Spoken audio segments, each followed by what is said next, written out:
Mister Chaudhary, मुझे एक बात बताइए, क्या सोचकर आपने सरस्वती रग्स और कारपेट शुरू किया, और ये दूसरे कारपेट रग से अलग कैसे हैं? 1978 में हमें जाके हम रहने वाले शुरू किए, पता चला कि यहाँ कारपेट का गवर्नमेंट का ट्रेनिंग सेंटर है, तो हमने उसकी इंक्वायरी की। फिर हमने इसको शुरू किया कारपेट बनाना। फिर करते करते हमें पता चला कि इससे जो गरीब लोग हैं उनको बहुत बड़ा रोजगार मिल सकता है।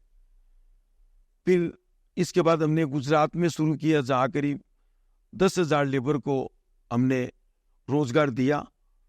और 1986 में हमने एक्सपोर्ट कंपनी खोली है, सरस्वती ग्लोबल रग्स। उसके बाद हमें ये लगने लगा कि इससे एक तो इंडिया में फॉरेन करेंसी आ रही है और उसका मैक्सिमम हिस्सा गरीबों के पास जा रहा है। ये तो बहुत बढ़िया बात हुई। पर जैसे ये कारीगर शायद बहुत छोटे गांव से आते हैं, तो आप अश्योर कैसे करते हैं कि क्वालिटी वैसे के वैसे रहे? आपके कस्टमर्स तो जानना चाहेंगे ना कि क्वालिटी एकदम बरकरार रहे, तो वो कैसे अश्योरेंस देते हैं आप? इसके बारे में मैं बड़ी आपको रोचक एक कहानी सुनाऊं कि जब हम गुजरात में जब 10,000 लोग हमारे पास काम करते थे, तो करीब 2000 लूम्स थी। तो उस समय मोबाइल फोन भी नहीं होता था।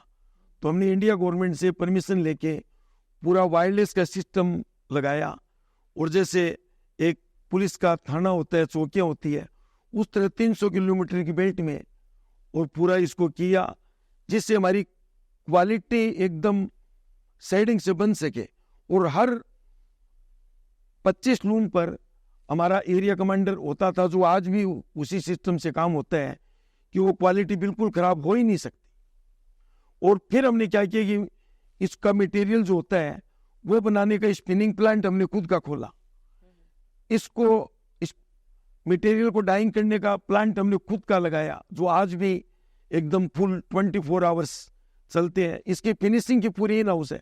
मतलब ये कंपनी एक ऐसी कंपनी है जो पूरी इंटीग्रेटेड है और मतलब आत्मनिर्भर है। जो मोदी जी कहते हैं ना, बस आत्मनिर्भर हो गई कंपनी आपकी। वाह, बहुत ही बढ़िया। और इतने सारे लोगों को रोजगार भी मिल जाता है। एक जो कला है हमारे देश के अंदर, उसको आप प्रोत्साहन देते हो, तो इससे बढ़िया और क्या बात हो सकती है। सही है।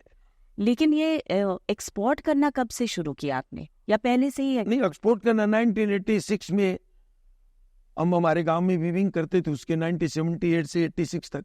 फिर 86 में हमने जयपुर में आए हम लोग, तो थोड़े बहुत पैसे थे हमारे पास जो उस समय उस वीविंग में कमाए थे, तो उससे हमने शुरू किया।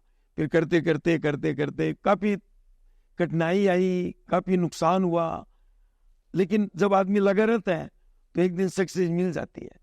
तो अभी सिर्फ इंडिया में नहीं, दुनिया भर में, पूरी दुनिया में हम एक्सपोर्ट करते हैं। कितने देशों में आपके कारपेट्स जाते हैं? करीब 25 देशों में। 25 देशों? हाँ, और अमेरिका में हमारा खुद का वेयर हाउस है। अच्छा। जहाँ मेरा बेटा ये राज रहता है वहाँ जी। तो यहाँ से माल बन के वहां जाता है, वहाँ पूरे हमारा डिस्ट्रीब्यूशन होता है बाकी पूरे अमेरिका के रिटेलर्स को। बहुत ही नाकाब काम कर रहे हैं आप, बहुत ही खूबसूरत काम कर रहे हैं आप। दूसरी बात ये बताइए कि ये जो डिज़ाइंस हैं वो आप खुद बनाते हो? खुद आपके कोई डिज़ाइनर्स हैं, इन हाउस डिज़ाइनर्स? ये मेरी बेटी प्रीति है, ये पूरा डिजाइन डिपार्टमेंट को डील करती है। तो ये जैसे नए नए जो हमारे साथ कुछ डिजाइनर्स जुड़े हुए हैं बाहर के, इंडिया के, उनसे हम इंस्पिरेशन लेते हैं। और जो नए कलर्स किस तरह आ रहे हैं, किस तरह टेक्सटाइल का इस समय ट्रेंड चल रहा है, उससे हम सब लोग आइडिया लेके और वो डेवलप करते हैं, और हमारे जो बायर्स हैं उनको हम दिखाते हैं, और उससे हमें ऑर्डर मिलते हैं। और सिर्फ लूम के कारपेट्स बनते हैं या मशीन के भी बनते हैं आपके यहाँ? सिर्फ हैंडमेड कारपेट बनाते हैं स्पेसिफिकली स्पेसिफिकली। और हमारा कारपेट इतना वो ड्यूरेबल है कि इसको 50 साल भी आप अगर काम में लेंगे जी, और इसमें अगर मेंटेन इसको सही करेंगे, इसमें मिट्टी होती है वो अपने साल 2 साल 3 साल 6 में आप देख कर निकलवाते रहेंगे, तो 50 साल भी इसका कुछ बिगड़ना नहीं है। वाह। तो ये किस मटेरियल से बनते हैं आपके साथ? इसका जैसे बेस होता है वो कॉटन होता है जी। और जो वीविंग में जो मटेरियल का मतलब वूल होती है, सिल्क होती है, बम्बू सिल्क होती है, विस्कोस होती है, इस तरह की मटेरियल्स होती है। और इसमें जो जितना ज्यादा नोट्स बढ़ते जाएंगे उतना कारपेट महंगा होता जाएगा। अच्छा, तो एक कारपेट बनने में कितना समय लगता है? एक कारपेट बनने में 3 महीने से लेके 9 महीने तक लगते हैं। जितनी भारी क्वालिटी होगी उतना ज्यादा समय लगेगा और जितना बड़ा कारपेट होगा उतना ज्यादा समय लगेगा। तो जब इतने कारपेट आप देश विदेश बेचते हो, तो आप आपके व्यूअर्स को कैसे प्रोत्साहन देते हो? मतलब उनको एनकरेजमेंट कैसे मिलती है कि और अच्छा काम करे और बढ़ावा दे? उनको हमारे एक फाउंडेशन है, सरस्वती फाउंडेशन, उसके द्वारा हम लोग उनको समय समय पर उनकी हेल्प करते रहते हैं, उनकी देख रेख करते रहते हैं।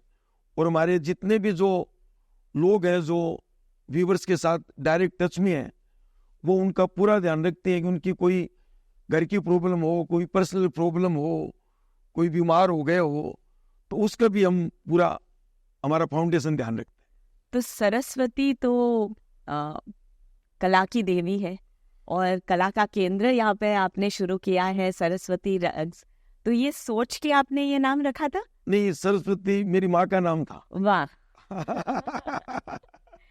पर आपने तो पूरा कला का एक फाउंडेशन किया है यहाँ पर, और कला आप सब लोगों के रग रग में भरी हुई है, आपके बेटे के, आपके बेटी के।